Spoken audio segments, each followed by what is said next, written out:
Karnataka CM Siddaramaiah CM seat తుమ్మితే ఊడిపోయే ముక్కులా తయారైంది. దినదిన గండం అన్నట్లుగా తయారైంది ఆయన పోస్టు పరిస్థితి. నిన్న మొదటి వరకు సీఎం మార్పు ఉంటుందేమో అన్న అనుమానాలు కన్నా ఉన్నాయి. ఈ నేపథ్యంలో deputy CM DK Shivakumar clarity ఇచ్చారు, అలాంటిది ఏమీ లేదు, సిద్ధరామయ్య కొనసాగుతారని. కానీ మరొకసారి కర్ణాటకలో సీఎం మార్పు ఖాయం అంటూ సంకేతాలు ఇచ్చినట్లుగా తెలుస్తోంది కాంగ్రెస్ హైకమాండ్. డిసెంబర్ 1న కొత్త ముఖ్యమంత్రి పేరు ప్రకటన ఉండబోతోంది అంటూ తెలుస్తోంది. సీఎం పదవిపై డీకే శివకుమార్ పట్టు వీడలేదు అంటూ మరికొందరు అంటున్నారు. పవర్ షేరింగ్ ను గుర్తు చేస్తూ డీకే ఒక ట్వీట్ కూడా చేశారట. విశ్వంలో అతి గొప్ప శక్తి మాట నిలబెట్టుకోవడమేనంటూ ఆయన చేశారు ఒక ట్వీట్. కన్నడ రాజకీయాల్లో ఇప్పుడు డీకే ట్వీట్ హాట్ టాపిక్ గా మారింది. మరోవైపు డీకే శివకుమార్ ఫోన్ కు రాహుల్ స్పందించలేదు అంటూ సమాచారం అందుతోంది. కానీ డీకేను సీఎంను చేయాలంటూ ఎమ్మెల్యేల ఒత్తిడి పెరిగిందని ఈ నేపథ్యంలోనే డీకే శివకుమార్ కు రాహుల్ ఒక మెసేజ్ చేశారట, వాట్సాప్ మెసేజ్. త్వరలో మార్పు ఉండబోతోంది, జస్ట్ వెయిట్ అంటూ ఆయన ఒక మెసేజ్ చేశారు అంటూ సమాచారం అందుతోంది. సో మొత్తం మీద మరొకసారి కర్ణాటకలో సీఎం ఎవరు, నెక్స్ట్ సీఎం మార్పు ఉండబోతుందా అనేటువంటి చర్చకు మరొకసారి తెరలేచిందనే చెప్పాలి. ఈ నేపథ్యంలో అతి త్వరలో ఈ మార్పు పక్కా అంటూ తెలుస్తోంది. ఇప్పటికే కాంగ్రెస్ అధిష్టానం ఈ విషయంలో కన్ఫర్మ్ అయిపోయింది. ఇక డెసిషన్ తీసి చూస్తే అంటే డీకే శివకుమార్ పైకి అలాంటిది ఏమీ లేదని చెప్తున్నా సరే ఇంటర్నల్గా ఆయన సీఎం చైర్లో కూర్చోవాలనే తపనతోనే ఉన్నారా? సో మనకున్నటువంటి సమాచారం ఏంటి? ఆయన ఇంటర్నల్ గా స్ట్రింగ్స్ కదిలిస్తూనే ఉన్నారని చెప్పి తెలుస్తుంది. అంటే keeping one word is the greatest strength in the world అనేటువంటిది ఆయన ట్వీట్ చేశారు. World power is world power అనేటువంటిది the biggest force in the world was to keep one's word అనేటువంటి స్టేట్మెంట్ చేశారు. ఇదందరూ మనకు తెలిసిందే. అసలు కర్ణాటకలో కాంగ్రెస్ పార్టీ పవర్ లోకి రావడానికి డీకే శివకుమార్ పూర్తి స్థాయిలో సమయం కేటాయించారు. వాస్తవానికి చెప్పాలంటే ఈడీ కేసులో జైలుకు వెళ్లేసి వచ్చారు. దాని తర్వాతనే కాంగ్రెస్ పార్టీ అధికారంలోకి రావడానికి ఆయన శాయశక్తులా కృషి చేశారు అనేటువంటిది అక్కడ ఉన్నటువంటి కాంగ్రెస్ పార్టీ క్యాడర్ బలంగా నమ్ముతా ఉంది. కాకపోతే గతంలో ఉన్నటువంటి రాజకీయ సమీకరణాల దృష్ట్యా ఎక్కువగా అంటే అంత అగ్రెషన్ గా వెళ్లాల్సినటువంటి అవసరం లేదనేటువంటిది అప్పుడు సిద్ధరామయ్యను తెరపైకి తీసుకున్నారు. ఎక్కువగా మద్దతుదారులతో సిద్ధరామయ్య ముఖ్యమంత్రి అయ్యారు. పెద్ద ఎత్తున నిరసన వ్యక్తం చేశారు డీకే శివకుమార్ కి సంబంధించినటువంటి మద్దతుదారులు. అప్పుడు కర్ణాటకలో ఏఐసిసి అధిష్టానం వచ్చారు. ఒక హోటల్లో, ప్రైవేట్ హోటల్లో జరిగినటువంటి చర్చల్లో పవర్ షేరింగ్ గురించి మాట్లాడారు. అంటే 2.5 సంవత్సరాలు సిద్ధరామయ్య, 2.5 సంవత్సరాల తర్వాత మళ్ళీ డీకే శివకుమార్ కు ముఖ్యమంత్రి పీఠాన్ని అప్పజెప్పాలనేటువంటిది. అప్పటి వరకు ఆయన డిప్యూటీ ప్లస్ పిసిసి చీఫ్ గా కంటిన్యూ చేశారు కర్ణాటకకు సంబంధించి డీకే శివకుమార్ ని. ఇప్పుడు 2.5 సంవత్సరాలు కంప్లీట్ అయిపోయింది. గత కొంత రోజుల సందిగ్ధత ఉంది. ఇద్దరు ఢిల్లీ బాట పట్టారు, ఢిల్లీలో పైరవీలు చేస్తా ఉన్నారు, ఏఐసిసి అధిష్టానాన్ని కలిసే ప్రయత్నం చేశారు. ఒక సందర్భంలో డీకే శివకుమార్ ని ఏఐసిసి అధిష్టానం కలిసింది కానీ ముఖ్యమంత్రి సిద్ధరామయ్యను ఏఐసిసి అధిష్టానం కలవలేకపోయింది. రాహుల్ గాంధీ, మల్లికార్జున ఖర్గే అపాయింట్మెంట్ ఇవ్వలేనటువంటి సిచ్యువేషన్. ఈ మధ్య కాలంలోనే డీకే శివకుమార్ మద్దతుదారులు ఢిల్లీ చేరుకున్నారు, ఏఐసిసి అధిష్టానం ముందు డిమాండ్ చేశారు. డీకే శివకుమార్ వ్యూహాత్మకంగా 5 సంవత్సరాలు సిద్ధరామయ్యనే ఉంటారు, కాంగ్రెస్ పార్టీ అధిష్టానం ఏం చెప్తే అదే అనేటువంటి స్టేట్మెంట్ చేశారు. మళ్ళీ ఇప్పుడు ఆయన ఈ ట్వీట్ చేశారు. ఆయన మద్దతుదారులు ఢిల్లీలో ఉన్నటువంటి సిచ్యువేషన్ క్లారిటీ వచ్చినట్టుగా తెలుస్తా ఉంది. ఏఐసిసి అధిష్టానం డిసెంబర్ 1 కి డీకే శివకుమార్ ని ముఖ్యమంత్రిగా అనౌన్స్ చేయనున్నట్టుగా చర్చ కొనసాగుతోంది. ఈ నేపథ్యంలో ఎలాంటి పరిణామాలు చోటు చేసుకుంటాయి? అక్కడ కాంగ్రెస్ ప్రభుత్వం నిలిచే పరిస్థితి ఉందా? ఇమ్మీడియట్ గా ఒకవేళ డీకేను ముఖ్యమంత్రిగా ప్రకటన చేస్తే? ఎందుకంటే సిద్ధరామయ్య డిప్యూటీ సీఎం గా మారిపోవాల్సినటువంటి అవసరం ఉంటుంది. ఆయన ప్రమోషన్ నుంచి డిమోషన్ గా మారే సిచ్యువేషన్. కొంచెం పొలిటికల్ ఆరోగెన్సీగా ముద్రపడ్డటువంటి డీకే సిద్ధరామయ్య ఈ పరిణామాలను ఒప్పుకుంటారా? ఒక మెట్టు దిగి డిప్యూటీ సీఎం గా ఉండడానికి ఇష్టపడతారా? వీటైపోయిన చర్చ కొనసాగుతుంది. కొంచెం క్లారిటీ రానుంది. ఏఐసిసి అధిష్టానం చాలా నెమ్మదిగా అడుగులు వేస్తా ఉంది. కర్ణాటకలో జరుగుతున్నటువంటి పరిణామాలకు సంబంధించి నెమ్మదిగా అడుగులు వేస్తా ఉంది. ఏం చేయాలి, ఎలాంటి పరిణామాలు ఉంటాయి, సిద్ధరామయ్య మద్దతుదారులు ఎవరు, రాజీనామా చేస్తారా, పార్టీ మారుతారా, ప్రభుత్వం కూలిపోతుందా, ఎలాంటి పరిణామాలు ఉండనున్నాయనేటువంటి చాలా క్షుణ్ణంగా పరిశీలిస్తా ఉంది. అక్కడ గవర్నర్ సంబంధించినటువంటి గవర్నర్, బీజేపీ నియమించినటువంటి గవర్నర్ ఉన్నారు. ఎలాంటి పరిణామాలు చోటు చేసుకోబోతున్నాయి కర్ణాటకలో అనేటువంటి ఒక ఉత్కంఠ ఉంది.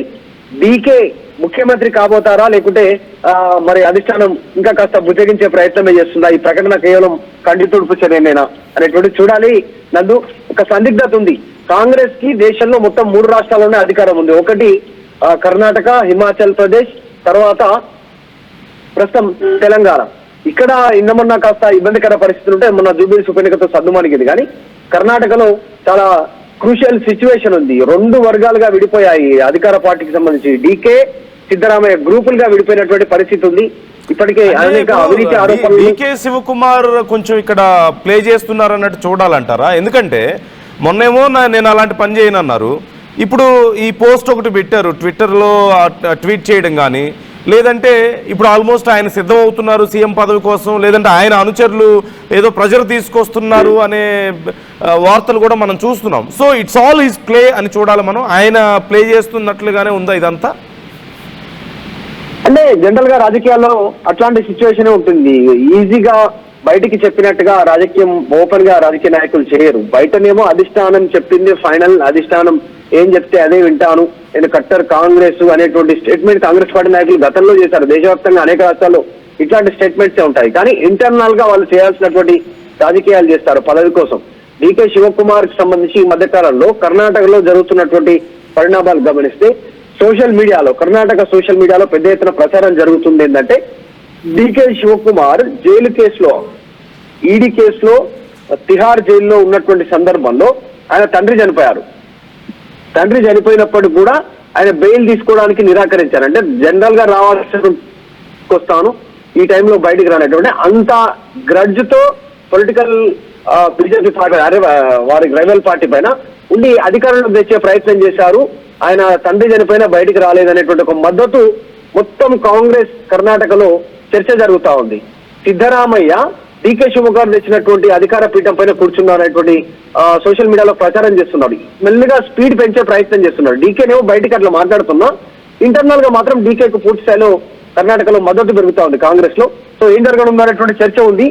మరి డీకే పైకి అధిష్టానం వైపు మాట్లాడుతున్నా డీకే మద్దతుదారులు వినట్లేదు. ఆయనకు సంబంధించిన వర్గీయులు, ఎమ్మెల్యేలు, మిగతా నాయకులు మూకుమ్మడి రాజీనామాలు చేసే అవకాశం ఉందనే చర్చ కొనసాగుతుంది. ఈ నేపథ్యంలోనే అధిష్టానం నిర్ణయం తీసుకున్నట్టుగా చర్చ కొనసాగుతుంది. కాకపోతే సిద్ధరామయ్యను ఎట్లా బుజ్జగిస్తారనేటువంటిది ఒక బిగ్ టాస్క్ ఇప్పుడు వేసేసి అధిష్టానానికి. Okay, right, thank you Madhu, thanks for the details. మొత్తం మీద డీకే శివకుమార్ ఇక్కడ గేమ్ ప్లే చేస్తున్నట్లుగా కనిపిస్తుంది. అంటే ఓ పక్క నేను అలాంటి వాడిని కాదు, నా రక్తంలో అలాంటిది లేదు అని చెప్తూనే, మరో పక్క ఆయన సీఎం పదవి కోసం కొంత ప్రయత్నాలు జరుగుతున్నాయని, ఆయన అనుచరులు అధిష్టానం మీద ఒత్తిడి తెచ్చే ప్రయత్నం జరుగుతోంది అని మనం చూస్తూనే ఉన్నాం. ఇక్కడ నేను మీకు ఈ ట్వీట్ చూపించే ప్రయత్నం చేస్తున్నాను. డీకే శివకుమార్ ఇప్పుడు ఈ ట్వీట్ చేయడం వెనక ఉద్దేశం ఏంటి? ఇదే అతిపెద్ద ప్రశ్న. అసలు ఎందుకు ఇలాంటి ట్వీట్ చేశారు ఆయన? నిన్న మొన్నటి వరకు నాకేం అవసరం లేదని చెప్పిన వ్యక్తి, నిన్న మొన్నటి వరకు నేను ఎమ్మెల్యేలను చేల్చనని చెప్పిన వ్యక్తి, మొత్తం 140 ఎమ్మెల్యేలు నా వాళ్లే అని చెప్పిన వ్యక్తి ఇప్పుడు ఎందుకు ఈ ట్వీట్ చేశారు? ఈ ట్వీట్ ఉద్దేశం ఏంటి? ఖచ్చితంగా అలాంటి రాజకీయ నాయకులు ఏ చిన్న పదం మాట్లాడినా అది పెద్ద స్టేట్మెంటే అవుతుంది. అలాంటిది ఇలాంటి ఒక ట్వీట్, నేను ఐఎమ్ షోయింగ్ దిస్ ట్వీట్ ఇక్కడ చూడొచ్చు ఒకసారి, నేను చదివి వినిపిస్తున్నాను మీకు. Word power is world power అంటూ ఆయన ఒక ట్వీట్ చేశారు. At the same time the biggest force in the world was to keep one's word.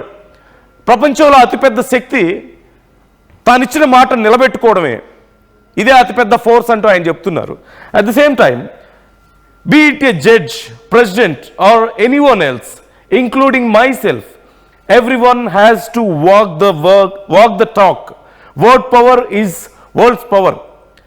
ఒక జడ్జ్ అయినా, ప్రెసిడెంట్ అయినా, ఇంకెవరైనా సరే, ఇంక్లూడింగ్ నాతో కలిపి ఎవరైనా సరే, వాళ్ళు ఇచ్చినటువంటి మాట మీద నిలబడాలి, అదే బాటలో ఎవరైనా నడవాలి అంటూ ఆయన చెప్తున్నారు. Word power is world power అంటూ ఆయన చేసినటువంటి ఇప్పుడు ఈ స్టేట్మెంట్, ఈ కామెంట్, ఈ ట్వీట్ ఇప్పుడు సంచలనంగా మారింది కర్ణాటక రాజకీయాల్లో. జరుగుతున్నటువంటి ఇన్సిడెంట్స్కి ఈ ట్వీట్ ఇప్పుడు మరింత ఊతాన్ని ఇస్తుంది. అంటే గతంలో ఎన్నికల సమయంలో ఆయనకు మాట ఇచ్చారని, 2.5 ఏళ్ళు సిద్ధారామయ్య ఉంటే 2.5 ఏళ్ళు శివకుమార్ ఉంటారు అని చెప్పి మాట ఇచ్చారని, ఇప్పుడు మాత్రం ఆ మాట వాళ్ళు తప్పుతున్నారా? ఒకవేళ సిద్ధారామయ్య చెప్పినట్లుగా ఈ 2.5 ఏళ్ళు కూడా ఆయనే కొనసాగి నెక్స్ట్ ఎన్నికల్లో డీకే శివకుమార్ని ప్రపోజ్ చేయండి కావాలంటే సీఎంగా అంటూ ఆయన ఏదో అక్కడ లాబింగ్ చేశారని, దానికి తగ్గట్లుగా అధిష్టానం ఒప్పుకుందని, ఈ నేపథ్యంలో ఆయన కోపంతో ఇలాంటి ట్వీట్ చేశారని, అధిష్టానానికి సెటైర్ వేశారని, and at the same time Rahul Gandhi ఈ మధ్య ఆయన ఫోన్ ఎత్తడం లేదట. కొన్ని వారం రోజులుగా డీకే శివకుమార్ ప్రయత్నిస్తుంటే రాహుల్ గాంధీకి ఆయన ఫోన్ లిఫ్ట్ చేయడం లేదని ఆ కోపంలో ఇలా చేశారని, at the same time DK Shivakumar అనుచరులు ఆయన సపోర్టర్స్ అందరూ కూడా అధిష్టానం మీద మరోపక్క ఒత్తిడి తెచ్చే ప్రయత్నం చేస్తున్నారంటూ చర్చ జరగడాన్ని కూడా మనం చూస్తున్నాం. సో ఇవన్నీ ఒకదానికొకటి కోఇన్సిడెంట్గా అనిపించడం లేదా? అంటే ఇవి కోఇన్సిడెన్సా లేకపోతే ఇంటెన్షనలా? సో ఎలా చూడాలి వీటిని? So what's your opinion about this? ఈ ట్వీట్ ఉద్దేశం ఏమై ఉండొచ్చు? నిన్న మొన్నటి దాకా మరి నాకు అవసరం లేదని చెప్పిన వ్యక్తి సడన్గా వాళ్ళ అనుచరులు ఎందుకు ఫోర్స్ చేస్తారంటే, సిద్ధరామయ్య డీకే శివకుమార్ చెప్పినా వాళ్ళ అనుచరులు వినడం లేదా? అంటే నాకు పదవి వద్దని చెప్పినా సరే లేదు మా నాయకుడికి పదవి ఇవ్వాల్సిందే అని చెప్పేసి ఆయన అనుచరులు కానీ ఆయన సపోర్టర్స్ కానీ అధిష్టానం మీద ఒత్తిడి తెచ్చే పరిస్థితి ఉందా? లేదంటే is it all just a play? ఇదంతా ఒక గేమ్ నడుస్తుందా? So what's your opinion about this? Try to comment. Me opinion ఏంటి? ఇక్కడ డీకే ఒక గేమ్ ప్లే చేస్తున్నారా లేకపోతే ఏం జరుగుతుంది? ఇవన్నీ వీటన్నిటి మధ్యలో అధిష్టానం ఏం చేస్తుంది? అధిష్టానానికి తప్పని పరిస్థితి అయిందంటారా? అంటే డీకే శివకుమార్కి ఇక పదవి ఇవ్వక తప్పని పరిస్థితి అయిందా అధిష్టానానికి? ఎందుకంటే ఒకవేళ రేపు ఏదైనా సమస్య వస్తే ఇప్పటికీ పార్టీని చక్కదిద్దాలని చూస్తుంటే, ఉన్నటువంటి 3 రాష్ట్రాలు కూడా పోగొట్టుకోకుండా కర్ణాటకలో పార్టీని చక్కదిద్దాలని చూస్తున్నారు. ఈ సమయంలో ఒకవేళ డీకే శివకుమార్ ఏదైనా ఇబ్బంది పెడతారా ఒకవేళ పదవి ఇవ్వకపోతే? ఈ ఉద్దేశంలో నీకు తప్పనిసరి పరిస్థితిలో సిద్ధరామయ్య సీట్ నాటి ఇవ్వబోతున్నారా? అంటే ముందు చెప్పినట్లుగా గతంలో 2.5 ఏళ్ళు పంచుతామని చెప్పారు కదా ఇద్దరికి. సో వీళ్ళిద్దరికి పరిస్థితి ఇప్పుడు ఏంటి? మరి సిద్ధరామయ్య ఏం చేస్తారు? ఒకవేళ డీకే శివకుమార్కి సీఎం పదవి ఇస్తే సిద్ధరామయ్య సైలెంట్గా ఉండబోతున్నారా? ఆయనకి అది అవమానంగా ఏమైనా భావించే అవకాశం ఉందా? So what's going to happen in Karnataka? Try to comment your opinions. మీరేమనుకుంటున్నారు after seeing this tweet and జరుగుతున్నటువంటి situations? Who is playing the real game? ఎవరు ఆడుతున్నారు అసలైన గేమ్?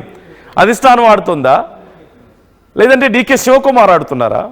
సిద్ధరామయ్య ఇక ఏమీ చేయలేని పరిస్థితి? మీ ఒపీనియన్ ఏంటి? కామెంట్ చేసే ప్రయత్నం చేయండి. మరొకసారి నేను ఆ ట్వీట్ మీకు చూపిస్తాను.